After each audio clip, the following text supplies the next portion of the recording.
Gregory was driving a truck along a snowy highway, making his way through the dense Siberian forest. The road was treacherous.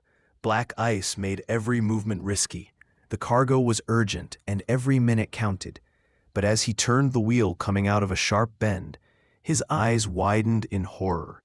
Right in front of him, in the middle of the road, stood a mother bear with two cubs. Gregory slammed on the brakes. The massive truck, painted with bright red and white stripes, skidded, leaving deep tracks in the snowy road. The vehicle came to a halt just a few meters from the animals. Gregory gripped the steering wheel, expecting the bears to flee into the forest. But the mother bear didn't move.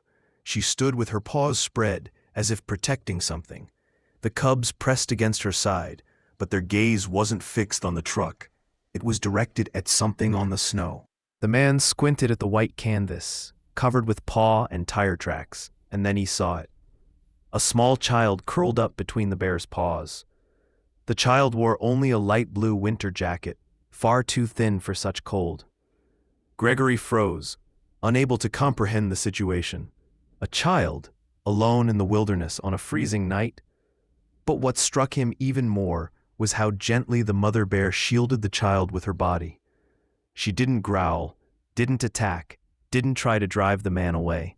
Her dark eyes looked at him, not with malice, but with a silent warning. Inside Gregory, everything turned upside down. He recalled tales from elders about bears sometimes adopting abandoned animals into their families. But a child? That was unthinkable. Gregory slowly reached for the door, but a sudden sound made him freeze. A distant rumble echoed. Vehicles, other people. He glanced at the mother bear. Tension appeared in her posture. Who could have left a child in the winter forest? Why were the bears protecting him? What if the approaching people weren't rescuers, but those from whom the child needed protection? Gregory clenched his teeth. He needed to act, but cautiously. Every wrong move could cost lives, his own, the child's, and perhaps even that of this strange, incomprehensible, but clearly caring bear family. Gregory sat behind the wheel, unable to move.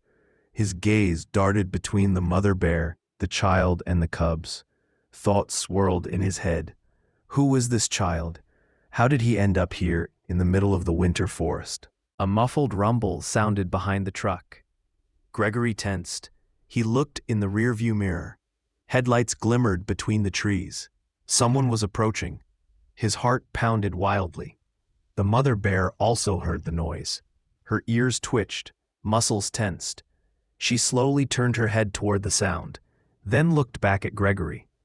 Her gaze was no longer just a warning. It became resolute, almost pleading. Damn, Gregory exhaled, not knowing what to do. Finally, he mustered his courage and, moving as cautiously as possible, slightly opened the truck door. The cold air burned his skin. He stepped onto the snow. The mother bear didn't move, but now Gregory saw the child trembling slightly. He was too pale. His lips were turning blue. In such frost, he wouldn't survive long. Easy, easy. Gregory raised his hands, showing he meant no harm. The mother bear watched his movements. Her eyes didn't show wild rage, more like alertness mixed with something resembling trust. Gregory slowly knelt, approaching the child. But suddenly, a sharp sound rang out from afar, a gunshot. Gregory instinctively ducked, and the mother bear roared, rising on her hind legs. The cubs immediately pressed against her sides. Gregory turned his head. 3 dark figures appeared between the trees. A gruff voice rang out. There he is. Gregory quickly turned to the mother bear. She growled, but not at him. She looked toward the people, and her posture showed not only aggression, but also fear. Fear for the child. Then Gregory understood. These people were looking for the child, but not to rescue him. Damn, he muttered. He hesitated for just a second, but every second could cost a life. He reached out his hands to the child. Come on, little one. The tiny body was... The boy was icy cold, barely breathing. Gregory gently lifted him into his arms. At that moment, the bear let out another growl. Not at him, but toward the approaching men. Gregory made his decision. Holding the child tightly against his chest, he began to slowly back toward the truck, never taking his eyes off the bear. He needed to get away, and fast. He had almost reached the cab when he heard voices and footsteps. The men were closing in, their silhouettes now clearly visible in the frosty air. "Hey, stop!" one of them shouted. Gregory didn't stop. The boy trembled in his arms, so light he felt weightless, but his faint breath still warmed Gregory's palm. Another gunshot rang out. Gregory instinctively ducked, shielding the child with his body. The bullet struck the truck's side door, leaving a deep dent. Before he could react, a thunderous roar erupted. The bear stepped between Gregory and the armed men, her fur bristling, teeth gleaming in the headlights. The cubs pressed against her sides but didn't flee. "Damn, she'll tear us apart," one of the pursuers cursed. "Shoot," another ordered. But before they could raise their weapons, the bear charged. Gregory didn't wait. He flung open the truck door, quickly placed the child on the passenger seat, and leapt behind the wheel. The scent of diesel mixed with the icy air as the engine roared to life. Through the windshield, Gregory saw the bear lunging at one of the men, forcing him to retreat. She wasn't. The truck surged forward, tires screeching on the ice. In the rearview mirror, Gregory saw one of the men fall into the snow, while another raised his weapon. But they were already too far. He knew one thing: they would come after him now. And the question of who this child was, and why they were hunting him, grew more terrifying by the second. Gregory navigated the winding forest road, his heart pounding in his throat. The tires struggled for grip on the ice, the truck swaying, but he didn't slow down. No sign of the bear or the pursuers in the mirrors, but he knew that wouldn't last. The child. Gregory glanced at the passenger seat. The boy was shivering, his tiny fists clenched. He was so small, so vulnerable. "Hey kid, can you hear me?" Gregory tried to speak gently, but his voice came out hoarse. The child didn't respond, just stared ahead, with eyes as dark as the night. Gregory felt a strange pang in his chest. "Who are you, for God's sake?"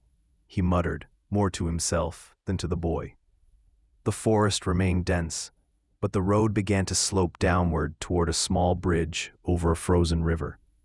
Gregory knew this route. He had hauled cargo along this road for years.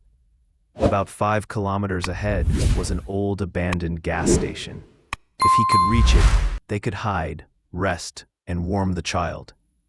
But the main question remained: who were those men who shot at him? Gregory pulled his phone from his jacket pocket. No signal, of course. "Damn wilderness," he cursed, then looked at the boy again. "Is someone looking for you?" he asked quietly. The child blinked, then unexpectedly whispered, "They killed Mommy." Gregory felt his fingers tighten on the wheel. "Who?"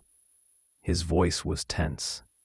But the boy fell silent again, curling up as if even that brief confession had drained his last strength. Gregory clenched his teeth.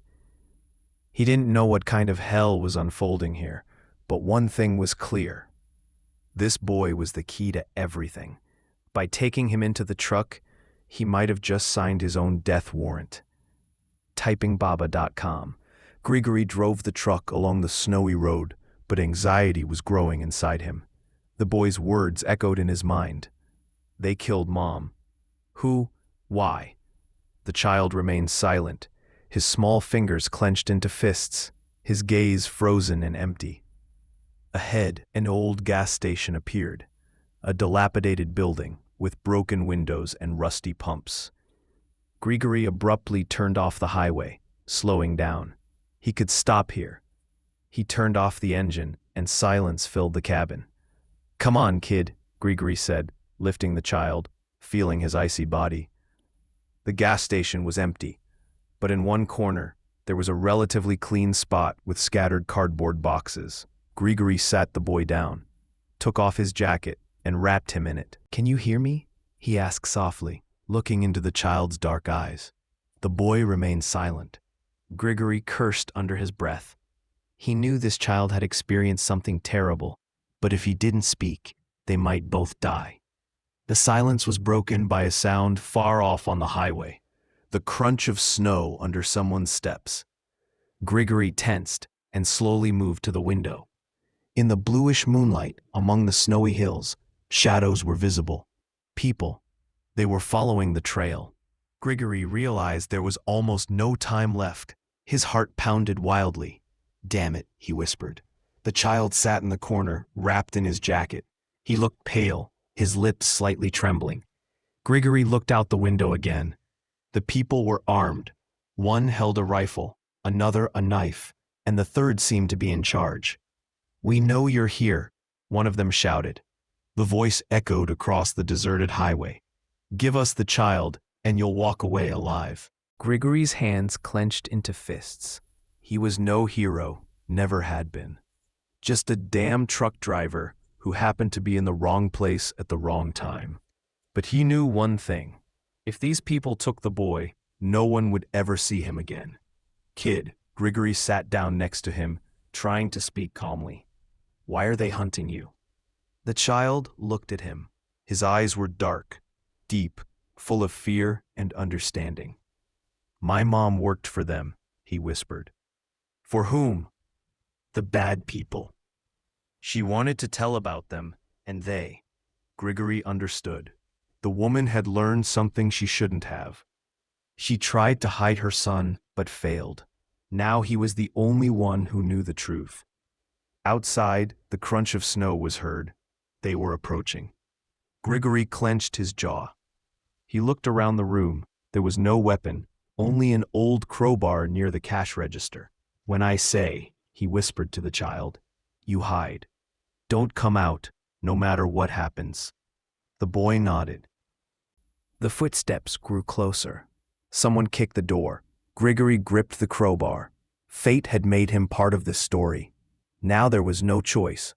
Lifewire.com, +3. Reverso context. Cisternsoft.com, +3. The gas station door burst open with a crash. Cold air rushed in, causing snowflakes to swirl in the moonlight.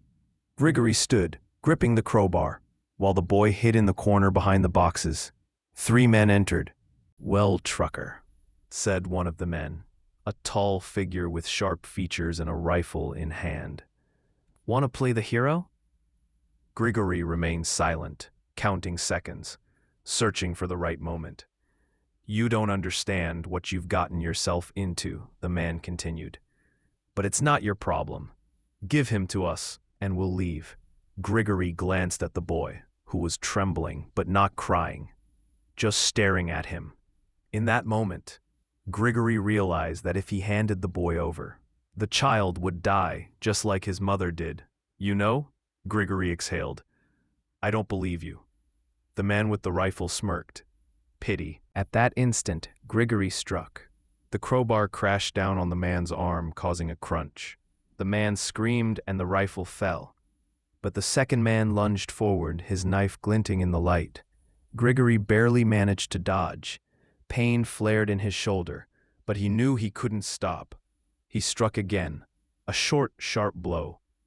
The second attacker stumbled back, but the third was already reaching for his pistol. Suddenly, a deafening roar echoed from outside, a loud, primal, animalistic sound. Everyone froze. Then came heavy footsteps, the crunch of snow, a sudden rush. Grigory didn't immediately grasp what had happened. He only saw one of the men scream and fall to the side. Something massive had burst from the forest shadows and attacked him. It was the she-bear. She had come. The men fled. One fired a shot, but the bullet went astray. Grigory didn't look back. He grabbed the boy and pulled him toward the exit. "Run!" They dashed to the truck. Grigory placed the boy in the cab, slammed the door, jumped into the driver's seat, and started the engine. The headlights illuminated the scene behind them. Reverso context +13 Cistrasoft.com, +13 en.wikipedia.org, +13. The she-bear stood among the scattered bodies, her breath heavy, steam rising in clouds from her mouth. She looked at Grigory, and he understood. She knew what she was doing. She was protecting the child. She knew he would do the same. The truck sped away, leaving the gas station and death behind. They drove for a long time. The boy was silent, and so was Grigory. By morning, they reached the nearest village. He took the boy to the police and told them everything he knew. Later, it was revealed that the boy's mother was a journalist. She had been gathering evidence against people one shouldn't cross. But they found out and killed her. The boy escaped and found protection in the forest with the she-bear. No one saw the she-bear again. Grigory continued his routes. But every time he drove that winter road, he couldn't help but glance into the forest. Sometimes it seemed that in the distance, among the snow-covered trees, dark silhouettes stood, watching him. But he no longer felt fear, only gratitude.